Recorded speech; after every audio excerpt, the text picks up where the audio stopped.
Lors de la fête pour sa promotion, mon frère a ricané, sans nous, tu serais impuissante.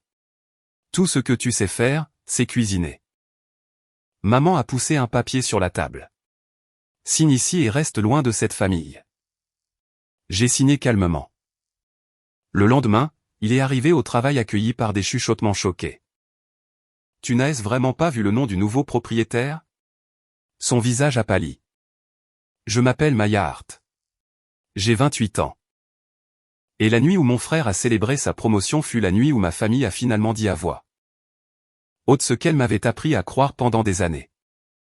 Il a levé son verre, m'a regardé droit dans les yeux et a souri comme si l'humiliation était une autre réussite à ajouter à son curriculum vitae. Sans nous, tu serais impuissante. A-t-il dit assez fort pour que les invités les plus proches l'entendent. Tout ce que tu sais faire, c'est cuisiner. Quelques personnes ont détourné le regard. D'autres ont ri parce qu'il venait de devenir vice-président exécutif et personne ne voulait défier l'homme de la soirée. Je n'ai pas discuté. Je me suis souvenu de chaque service non rémunéré, de chaque urgence que j'avais résolue et de chaque dîner de famille où mon travail avait été qualifié de passe-temps. Puis ma mère a placé un document devant moi. Signe ici et reste loin de cette famille, a-t-elle dit. Mon frère s'attendait à des larmes. Il s'attendait à ce que je supplie pour avoir une autre chance d'appartenir à la famille. Au lieu de cela, j'ai lu la première page, pris le stylo et signé chaque ligne d'une main ferme. Ce qu'aucun d'eux ne savait, c'est que ce document ne pouvait rien m'enlever de ce que j'avais construit par moi-même.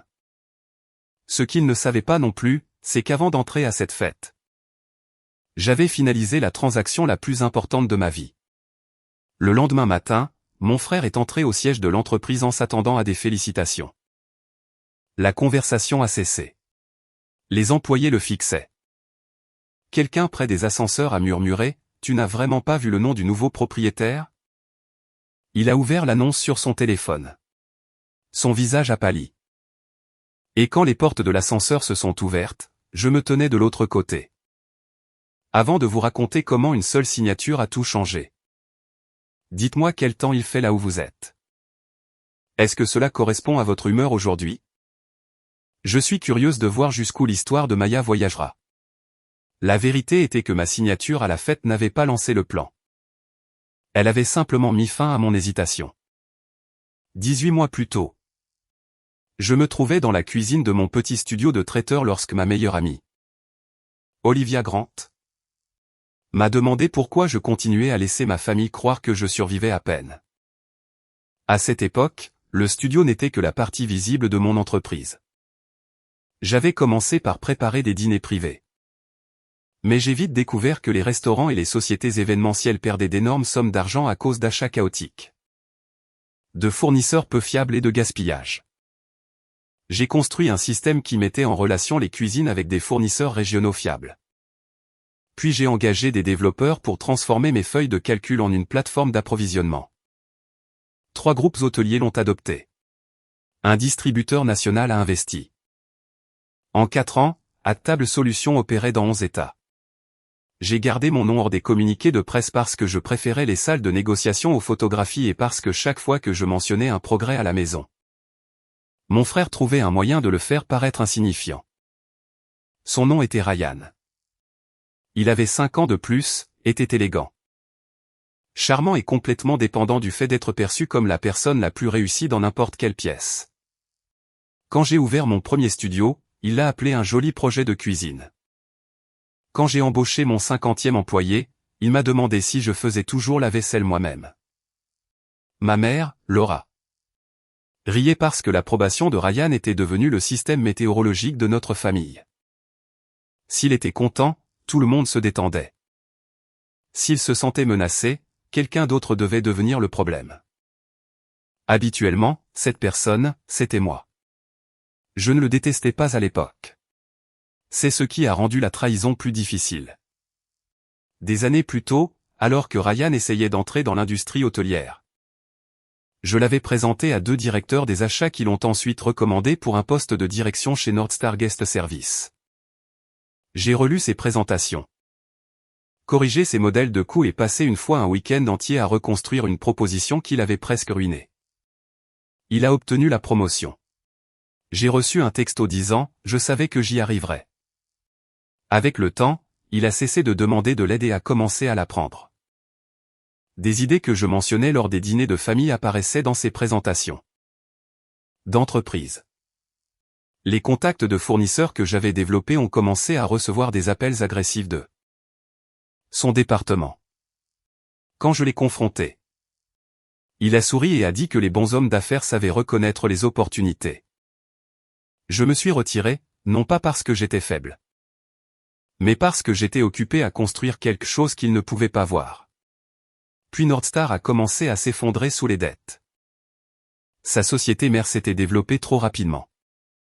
Plusieurs contrats étaient sous-performants et les prêteurs voulaient un acheteur avec une expérience opérationnelle. Mes investisseurs y ont vu une opportunité. J'y ai vu quelque chose de plus compliqué. Une entreprise avec de bons employés. Des propriétés de valeur et une culture de direction qui récompensait des gens comme Ryan pour produire des chiffres sans demander comment ces chiffres étaient obtenus. Nous avons formé un groupe d'acquisition.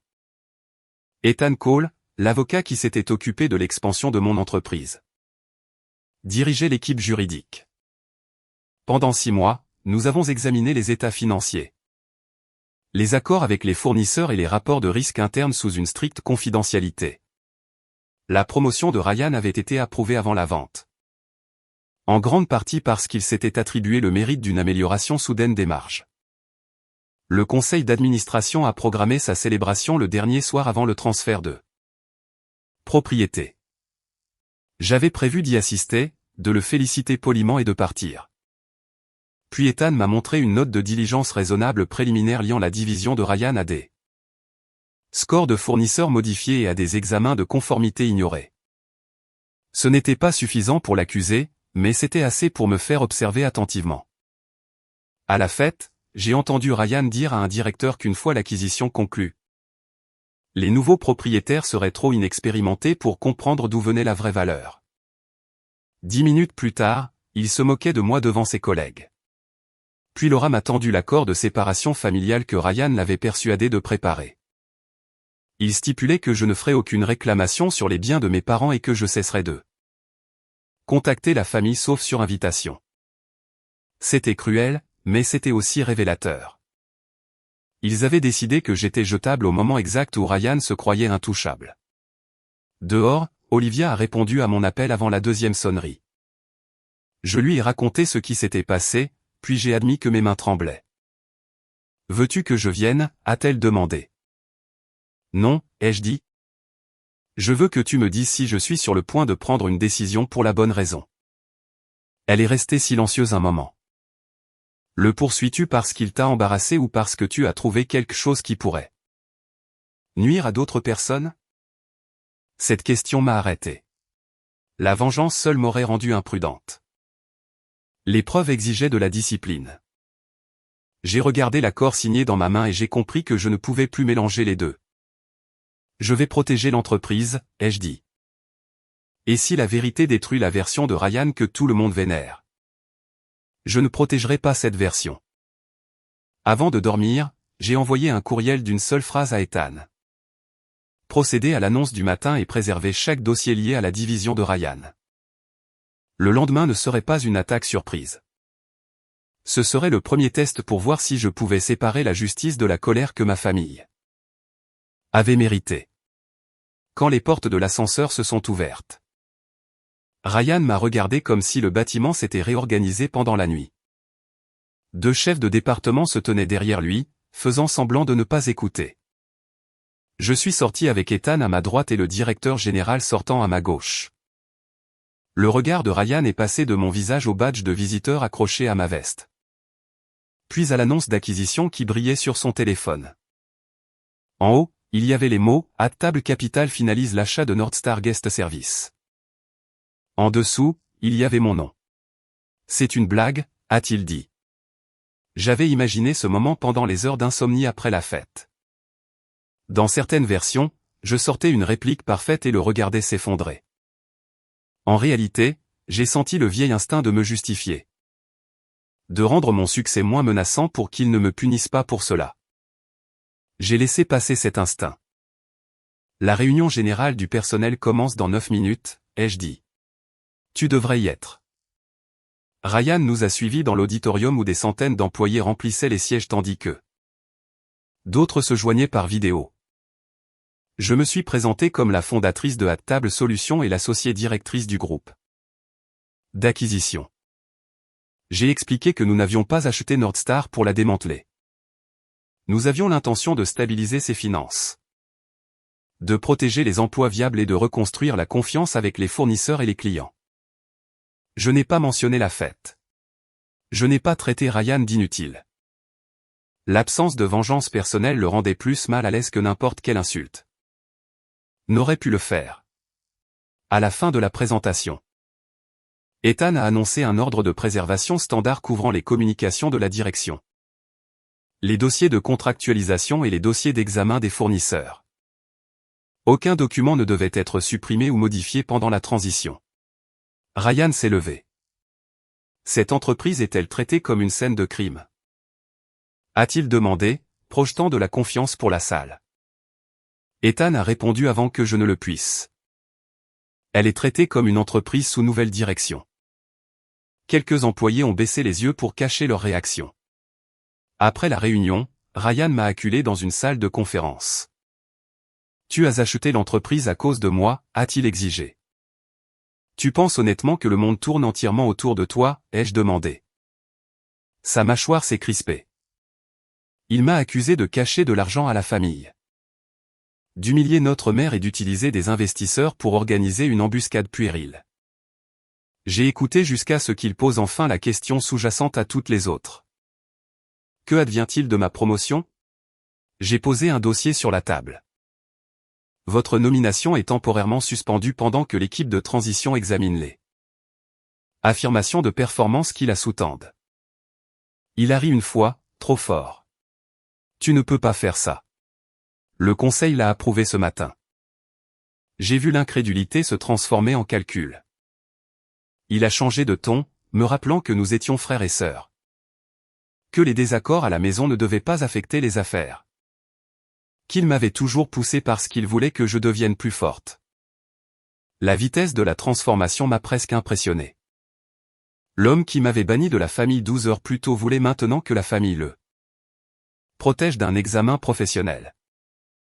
Hier soir, j'étais impuissante, ai-je dit. Ce matin, je suis ta sœur. De quelle version as-tu besoin d'ici l'heure du déjeuner? Son visage s'est durci. Tu n'as aucune idée de comment fonctionne cette entreprise. Alors l'examen devrait le prouver.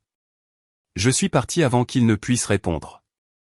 Cet après-midi-là, Ethan et moi avons rencontré le directeur de l'audit interne. Les préoccupations préliminaires de la diligence raisonnable étaient plus sérieuses que nous ne l'avions imaginé. Dans la division de Ryan, plusieurs fournisseurs à haut risque avaient été favorisés par rapport à des concurrents mieux qualifiés. Les vérifications requises étaient marquées comme terminées, même lorsque les documents justificatifs manquaient. 2 anciens employés avaient déposé des plaintes concernant la pression pour approuver des contrats irréguliers. Mais les 2 plaintes avaient été classées par un responsable des ressources humaines qui relevait indirectement de Ryan. Pourtant, les schémas n'étaient pas des preuves. Ethan m'a averti qu'agir trop rapidement permettrait à Ryan de se présenter comme la victime d'une querelle de famille. Il a déjà l'intention de le faire, ai-je dit. Alors ne lui donnez pas de preuves pour cette histoire, a répondu Ethan. Nous avons nommé un cabinet d'expertise comptable indépendant et un comité spécial composé de 3 membres du conseil d'administration qui n'avaient jamais travaillé avec moi ou Ryan. Je me suis récusé des décisions concernant son emploi jusqu'à ce qu'il termine la première étape. Ce choix m'a frustré. Je possédais l'entreprise. Pourtant je ne pouvais pas simplement renvoyer la personne qui avait passé des années à me rabaisser. Mais l'autorité sans retenue était exactement la maladie que je prétendais combattre. Si je voulais une culture différente, je devais accepter un processus qui pourrait aussi me décevoir. 2 jours plus tard, un message est arrivé via le canal des lanceurs d'alerte. L'expéditeur s'est identifié uniquement comme Jay. Il affirmait posséder des courriels montrant que Ryan avait modifié les scores des fournisseurs. Après le vote du comité de sélection. Il a également écrit que le dernier employé qui avait défié Ryan avait été poussé à la démission et qualifié de déloyal. Ethan a retracé le message via le système sécurisé mais a refusé d'identifier l'expéditeur sans son consentement. Nous avons envoyé une réponse protégée offrant un conseil juridique indépendant et la confidentialité pendant 6 heures. Rien ne s'est passé. Puis Jay a répondu avec un lieu de rendez-vous et une condition, pas de sécurité de l'entreprise. Pas d'enregistrement et pas de promesse que nous ne pouvions pas tenir légalement. En lisant le message, j'ai senti que les enjeux changeaient. Il ne s'agissait plus de prouver que mon frère avait exagéré son succès. Quelqu'un croyait que dire la vérité pourrait lui coûter sa carrière. Exigerais-je encore du courage d'un étranger si je n'étais pas prête à risquer le confort d'être aimé par ma propre famille? J'ai fermé mon ordinateur portable et dit à Ethan d'organiser la rencontre. L'homme qui attendait dans la banquette arrière d'un café ouvert 24 heures sur 24 semblait plus âgé que sur la photo de son dossier personnel. Son nom était Jason Reed et jusqu'à 8 mois plus tôt, il avait été analyste principal des achats dans la division de Ryan. Il ne m'a pas serré la main. Il a demandé à Ethan de poser les 2 téléphones face contre table. Puis m'a regardé droit dans les yeux. J'ai besoin de savoir si c'est une enquête ou une sœur qui essaie de punir son frère. La question était assez directe pour faire mal. Ce doit être une enquête, ai-je dit. S'il est fait l'innocente, je l'accepterai. Jason m'a étudié pendant plusieurs secondes. Et s'il ne l'innocente pas, alors son nom de famille ne le protégera pas. Ce n'est qu'à ce moment-là qu'il a ouvert la mallette à documents usés à côté de lui. Il n'avait pas volé de dossier d'entreprise. Avant de quitter Nordstar, il avait légalement conservé des copies des messages concernant son propre travail, son évaluation de performance et la plainte qu'il avait déposée. Ces dossiers montraient Ryan faisant pression sur le comité de sélection pour attribuer des contrats à Calder Peak Supply, un fournisseur nouvellement créé avec une expérience limitée et des frais inhabituellement élevés. Lorsque Jason s'y est opposé, Ryan lui a dit d'arrêter de se cacher derrière la procédure et de réviser le résumé des scores. Jason a refusé. En un mois, il a été retiré des grands comptes, a reçu des délais impossibles et a été accusé de mauvaise collaboration. Sa plainte a disparu. Pourquoi Calder Peak, ai-je demandé. Jason a fait glisser un registre de propriété imprimé. L'un des partenaires silencieux du fournisseur était Marcus Val, l'ancien colocataire d'université de Ryan. Le lien ne prouvait pas automatiquement la fraude, mais Ryan ne l'avait jamais divulgué. Plus troublant était un courriel dans lequel Marcus promettait que l'arrangement privé se poursuivrait après la promotion de Ryan. Les détails du paiement manquaient. Jason ne les avait vus qu'une seule fois sur un écran que Ryan avait fermé en entrant dans le bureau. C'est suffisant pour élargir l'audit, a déclaré Ethan. Pas assez pour tirer une conclusion. Jason a hoché la tête. C'est pourquoi j'ai attendu. Ryan survit en faisant paraître chaque fait individuel inoffensif. Vous devez les mettre en ordre. Il a accepté de parler aux enquêteurs indépendants si l'entreprise fournissait une protection contre les représailles et examinait les circonstances de son départ. Nous n'avons promis que ce que la loi et la politique de l'entreprise permettaient. Quand il est parti, il a emporté les originaux avec lui. Cette prudence m'a fait lui faire davantage confiance. Ryan a agi avant les enquêteurs. Le lendemain matin, un blog d'affaires a publié une affirmation anonyme selon laquelle le nouveau propriétaire de Nordstar avait acquis l'entreprise pour régler une rancune familiale.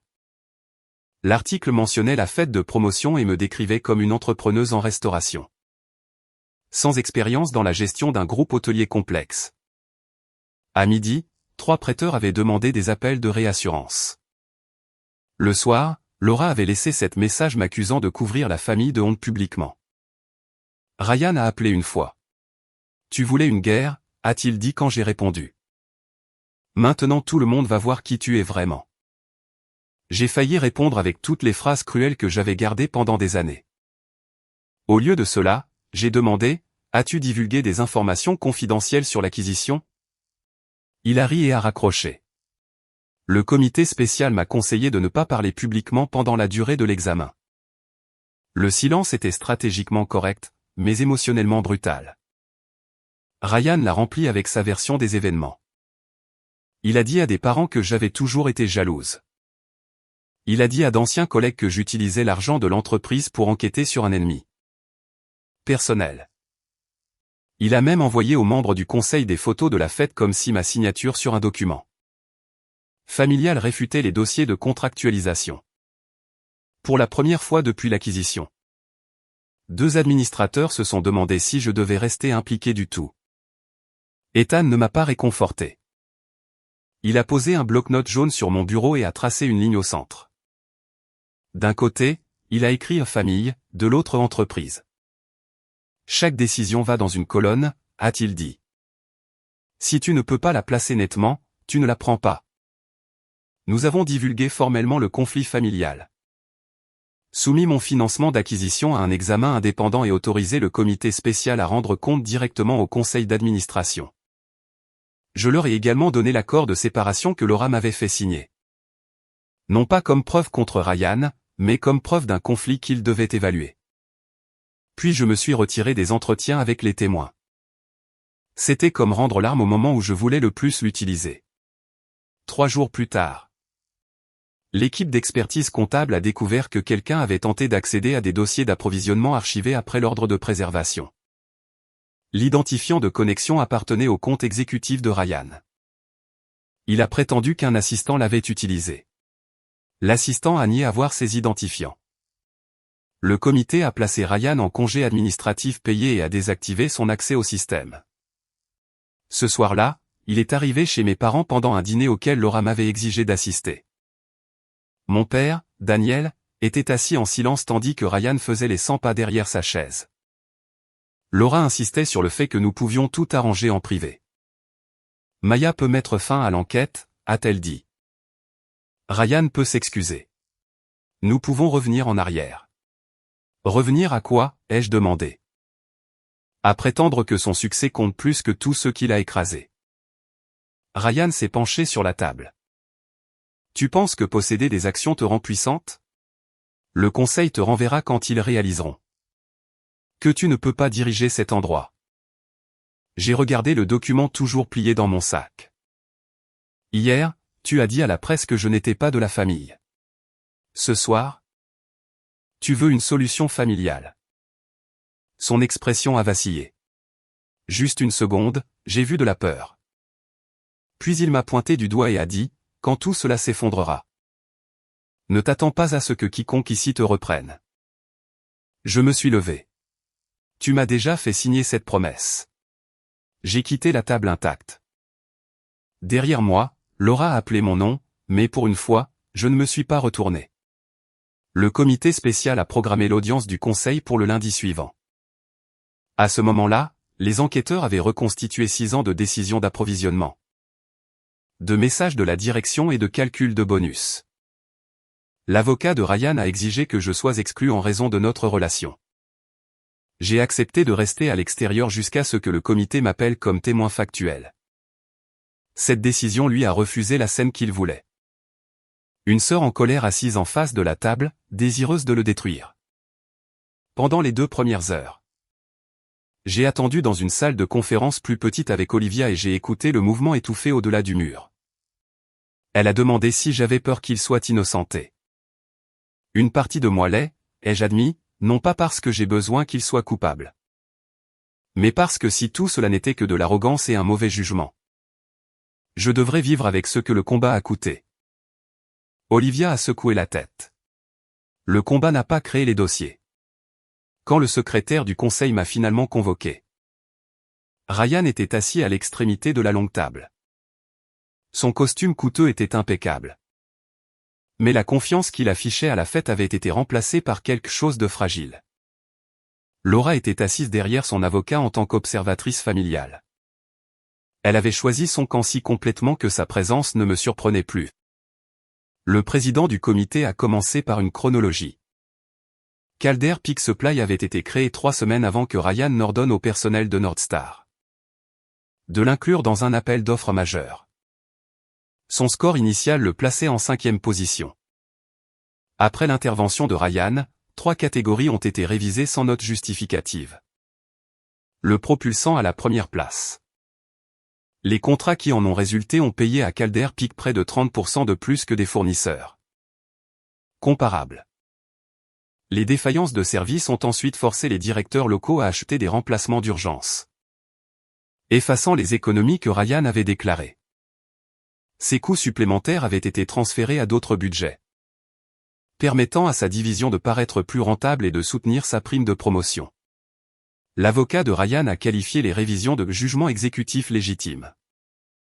Le comptable judiciaire a répondu avec une chaîne de courriels montrant que Ryan avait ordonné au analyste de supprimer les commentaires défavorables du dossier final. Jason est entré ensuite. Ses mains tremblaient quand il a pris place, mais pas sa voix. Il a décrit la pression, les représailles et la réunion au cours de laquelle Ryan lui a dit que la loyauté signifiait protéger la personne qui signait son chèque de paie. Reniflement, Ryan a interrompu. Il a été licencié pour ses performances. Le président du comité s'est tourné vers lui. Monsieur Reed a démissionné. Une directrice des ressources humaines a ensuite admis que Ryan lui avait demandé de traiter la plainte de Jason comme un problème de coaching plutôt qu'une préoccupation de conformité. Elle avait obtempéré parce que Ryan avait prévenu que le département pourrait être restructuré après sa promotion. Ensuite est venu le fait que Ryan croyait que personne ne trouverait. Des relevés bancaires obtenus par voie légale ont montré des paiements de conseil de Calder Peak, une entité contrôlée par Marcus Val. Plusieurs jours après chaque paiement, Marcus transférait de l'argent sur un compte d'investissement privé accessible conjointement à Ryan. Ryan a affirmé que les transferts remboursaient des prêts personnels. Il n'a produit aucun accord de prêt, aucun échéancier et aucun enregistrement antérieur de prêt à Marcus. Le total dépassait 400 000 $. Laura a émis un son derrière lui, mi-suffocation, mi-protestation. Ryan n'a pas regardé en arrière. Son avocat a demandé une pause. Le président a refusé jusqu'à ce que le reste des preuves soit résumé. Les enquêteurs avaient également récupéré des messages supprimés après l'annonce de l'acquisition. Dans l'un, Ryan demandait à Marcus de nettoyer les anciens fils de discussion. Dans un autre, envoyé après la suspension de son accès au système, il demandait à un responsable de se connecter et de télécharger les notes du comité. Le responsable a refusé et a immédiatement signalé la demande. La défense de Ryan a changé. Il a dit que l'entreprise avait récompensé la croissance agressive, que les cadres utilisaient couramment les relations personnelles et qu'il était pris pour cible parce que je voulais me venger. C'est à ce moment-là que le comité m'a appelé. J'ai décliné mon nom, mon rôle de propriétaire et l'historique complet de mon implication. Ryan me regardait comme s'il me mettait au défi de mentionner la fête.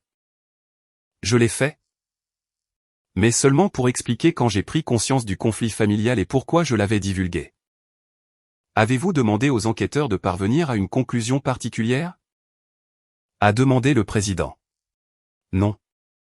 Avez-vous conditionné l'acquisition au renvoi de Monsieur Hart? Non. Quel résultat souhaitez-vous aujourd'hui? J'ai regardé Ryan. Son expression portait le même mépris que j'avais vu depuis l'enfance. Mais en dessous se trouvait un plaidoyer qu'il ne prononcerait jamais. Pendant une seconde dangereuse, j'ai eu envie de dire que je voulais qu'il soit humilié. Je voulais que chaque personne qui s'était moquée de moi le regarde tout perdre. Au lieu de cela, j'ai répondu. Je veux que le conseil applique les mêmes règles qu'il appliquerait s'il n'était pas mon frère. Ryan s'est penché en avant. Dis-leur la vérité, Maya. Tu as planifié ça. J'ai planifié d'acheter une entreprise, ai-je dit. Tu as planifié ce que les dossiers montrent. Le conseil s'est retiré pour délibérer. 47 minutes plus tard, nous avons été rappelés. La décision était unanime. Ryan était licencié pour faute grave. Avec effet immédiat, sa promotion était annulée. Ses actions non acquises étaient annulées et le comité de rémunération a entamé une procédure pour Récupérer les bonus liés à des résultats de performance falsifiés. Nordstar engagerait des poursuites civiles pour obtenir le remboursement des pertes. Transmettrait les preuves financières aux régulateurs appropriés. Les contrats de Calder Peak étaient suspendus en attendant un examen juridique. Le Conseil a également ordonné un examen indépendant des responsables qui avaient permis les malversations. Ryan s'est levé si brusquement que sa chaise a heurté le mur. « Vous la laissez voler mon entreprise », a-t-il dit. La voix du président est restée calme. « Ce n'a jamais été votre entreprise. » La sécurité attendait à l'extérieur, mais personne ne l'a touché.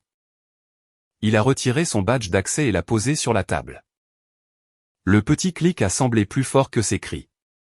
Laura s'est précipitée vers moi dans le couloir. « Arrête ça », a-t-elle dit. « Tu possèdes l'entreprise. Tu peux arranger ça. » J'ai brandi l'accord de séparation qu'elle avait poussé sur la table à la fête. « Tu m'as demandé de rester à l'écart des décisions familiales, » ai-je dit. « Ceci est une décision d'entreprise. » Ryan est sorti derrière elle, portant une boîte en carton. Les employés le long du couloir se sont tus. À sa fête de promotion, le silence l'avait protégé.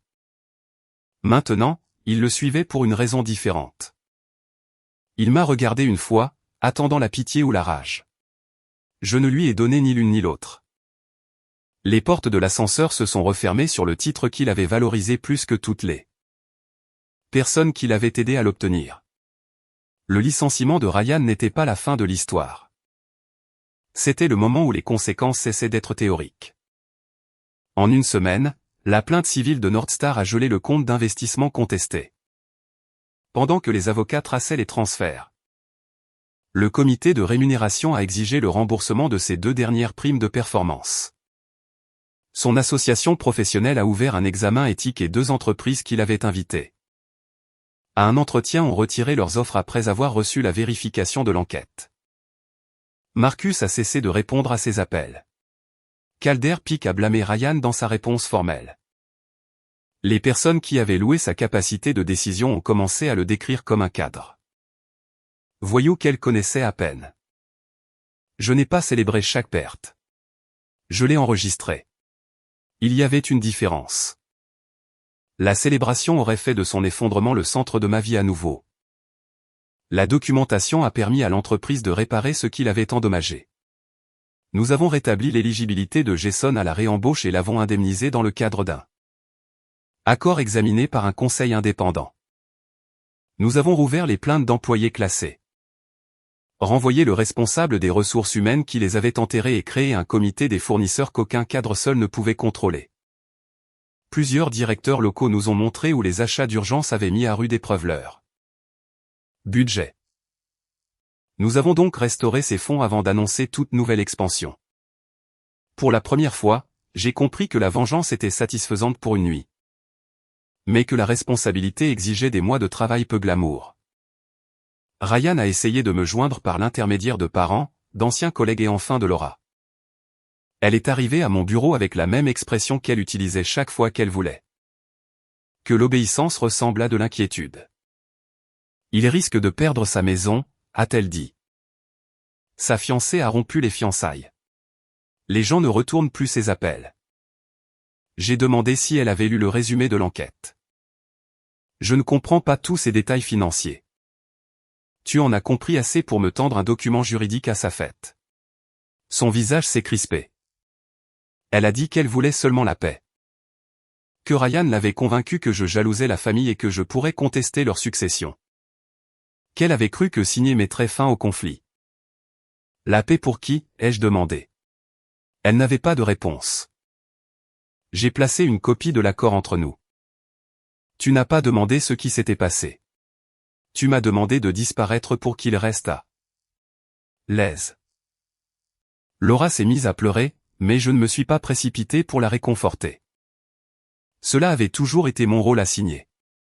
Absorber le mal, puis apaiser les gens qui l'ont causé. Peux-tu nous pardonner, a-t-elle demandé. Le pardon n'est pas la même chose que l'accès, ai-je dit. Je ne prends pas cette décision aujourd'hui. Elle est partie sans prendre l'accord. 2 nuits plus tard, Ryan est venu au garage de l'entreprise alors que je partais. Il avait l'air épuisé, mais l'épuisement ne l'avait pas rendu honnête. Il a dit que le conseil avait surréagi. Que Marcus l'avait manipulé et que je pouvais encore régler l'affaire civile discrètement. Quand j'ai refusé, il a changé de tactique. Il m'a rappelé les anniversaires, les vacances d'enfance et la fois où il m'avait défendu contre un harceleur à l'école. Rien de tout cela ne compte, a-t-il demandé. Cela comptait assez pour que je passe des années à t'aider, ai-je dit. Reniflement, cela ne t'a pas acheté la permission d'exploiter les gens. Il s'est approché et a baissé la voix. Tu penses qu'il te respecte? Il t'utilise parce que tu as de l'argent. Quand cette entreprise échouera, tu reviendras en rampant. Les mots étaient presque identiques à ce qu'il avait dit au dîner. J'ai réalisé qu'il n'était pas venu pour s'excuser. Il était venu pour restaurer l'ancienne hiérarchie, ne serait-ce que pour 5 minutes. Tu as perdu ton emploi à cause de tes décisions, ai-je dit. Tu as perdu ton bonus parce que les chiffres étaient faux. Tu as perdu la confiance parce que tu l'as traité comme une ressource que tu pouvais dépenser sans limite. Je n'ai rien fabriqué de tout cela. Il m'a accusé de jouir de sa douleur. J'ai répondu honnêtement. Au moment où tu as lu mon nom sur l'annonce. J'en ai joui. Au moment où le conseil a retiré ton badge. Une partie de moi en a joui aussi. Mais je n'ai pas modifié un seul score. Caché une seule plainte ou accepté un seul paiement. Ma colère a ouvert la porte. Tes actions attendaient derrière. Il m'a regardé, cherchant la sœur qui finirait par s'adoucir. Quand il n'a pas pu la trouver, il a dit, tu n'es plus de la famille. J'ai ouvert la portière de ma voiture. C'était ta décision avant que ça ne devienne la mienne.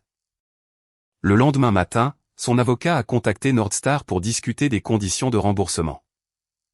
C'était la première action utile que Ryan avait entreprise depuis le début de l'enquête. 6 mois plus tard, Nordstar a tenu sa première réunion annuelle des dirigeants sous le nouveau groupe de propriétaires. Nous ne l'avons pas organisé dans un musée ni construit la soirée autour du titre d'un seul cadre. Nous l'avons tenu dans un centre de formation restauré. Relié à une cuisine de démonstration fonctionnelle où les équipes d'achat, les chefs, les directeurs d'hôtels et les fournisseurs pouvaient résoudre des problèmes ensemble. Je me tenais à l'avant de la salle et je regardais les gens tester le système qui avait commencé des années plus tôt sur mon ordinateur portable cabossé. La chose que Ryan avait utilisée pour me rabaisser, ma connaissance des cuisines, était devenue le fondement d'une entreprise qu'il croyait autrefois que seuls des hommes comme lui étaient qualifiés pour diriger. Nordstar avait stabilisé 3 comptes majeurs. Récupéré une partie des pertes des fournisseurs et promu 2 responsables qui avaient défié l'ancienne culture au lieu de la flatter. Jason avait refusé de revenir à plein temps. Mais il a rejoint le conseil d'éthique des fournisseurs en tant que conseiller externe. Ethan est resté ennuyeusement précis sur chaque décision. Olivia a assisté à la réunion et a murmuré, c'est une bien meilleure fête. Elle avait raison. Vers la fin de la soirée, une réceptionniste m'a dit que quelqu'un attendait dehors. Ryan se tenait dans le hall, portant un manteau ordinaire et tenant une fine enveloppe. L'affaire civile avait été réglée. Il avait accepté de rembourser une partie substantielle des fonds contestés, de renoncer à des demandes de compensation supplémentaires et de coopérer avec les examens restants. L'association professionnelle avait suspendu son accréditation pour plusieurs années. Il avait déménagé dans un appartement plus petit et pris un emploi sans responsabilité de gestion, dans une entreprise d'entreposage régionale. Aucun de ces faits ne le rendait innocent, mais il signifiait que les conséquences le suivraient plus longtemps qu'un après-midi humiliant. J'ai apporté ça, a-t-il dit en me tendant l'enveloppe. À l'intérieur se trouvait une déclaration signée acceptant la responsabilité d'avoir dirigé les changements de score, de ne pas avoir divulgué la relation avec le fournisseur et d'avoir exercé des représailles contre les employés qui s'y opposaient. Ses avocats avaient déjà soumis une version formelle. Celle-ci m'était adressée. Pourquoi ? Ai-je demandé. Parce que maman n'arrête pas de dire que tu m'as détruit, a-t-il répondu. Je la laisse le dire parce que c'était plus facile que d'admettre que je l'ai fait moi-même. C'était la première phrase complète de prise de responsabilité que j'avais jamais entendue de ça. Une partie de moi voulait la récompenser immédiatement. Ce réflexe m'a effrayé plus que sa colère ne l'avait fait. Un moment d'honnêteté n'effaçait pas des années de mépris. Et le remords ne créait pas une obligation de restaurer la proximité. Je suis contente que tu l'aies enfin dit, lui ai-je dit. Mais je ne suis pas prête à t'avoir dans ma vie. Il a hoché la tête, puis a demandé si cela signifiait jamais. Cela signifie que tes excuses ne sont pas une clé, ai-je dit. Tu ne l'utilises pas une fois pour rentrer dans toutes les pièces. Il a regardé à travers les portes vitrées la réunion. Tu as vraiment construit tout ça à partir de la cuisine. La vieille formulation était là, mais le ricanement avait disparu. Je l'ai construit en comprenant un travail que tu n'as jamais respecté. Il a baissé les yeux. Avant de partir, il a dit que Laura voulait que la famille soit réunie pour les fêtes. Je lui ai dit que je ne viendrais pas. J'avais commencé à voir mon père séparément après qu'il se soit excusé sans me demander de retirer. Aucune limite. Laura continuait d'envoyer des messages qui alternaient entre le regret et la pression. Je ne prenais plus la persistance pour un changement. Ryan a atteint la porte puis s'est retourné. Est-ce que l'achat de Nordstar était une vengeance? J'ai envisagé de mentir parce que la réponse respectable aurait été non. L'acheter était une affaire, ai-je dit. Te laisser voir mon nom avant que je n'explique quoi que ce soit. C'était de la vengeance. Enquêter sur toi était une responsabilité. Refuser de te sauver était du respect de soi. Il a absorbé cela sans discuter et s'en est allé. Je suis retourné à la réunion où l'équipe de cuisine avait placé un petit gâteau à côté de la scène. Personne ne m'a présenté comme la sœur de Ryan. Personne n'a qualifié mon travail de passe-temps. Il m'appelait Maya. La propriétaire qui avait écouté quand les gens disaient que le système était défaillant. Je n'avais pas besoin que mon frère soit ruiné pour savoir que j'avais de la valeur. Mais je n'ai pas non plus regretté d'avoir permis à la vérité de recouvrer la dette qu'il avait. Passé des années à créer. Il a cru un jour que je n'étais utile qu'en cuisine. En fin de compte, la cuisine m'a appris la leçon qu'il n'a jamais apprise. Chaque résultat provient de ce que vous y mettez. De ce que vous cachez et de ce que vous êtes prêt à nettoyer par la suite. Alors dites-moi. Quand quelqu'un s'excuse enfin seulement après que les conséquences lui ont tout pris de ce qu'il valorisait. Lui devez-vous une autre chance? Ou vous devez-vous à vous-même la limite qu'il vous a forcé à construire? Cette histoire fictive a été créée uniquement à des fins de narration. De divertissement et de réflexion éducative. Nous espérons qu'elle vous rappelle que la vraie guérison commence lorsque vous arrêtez de vous demander pourquoi ils ne vous ont pas choisi et que vous commencez à vous demander pourquoi vous continuez à choisir des personnes qui vous faisaient sentir incertain. Cette question peut vous ramener à vous-même.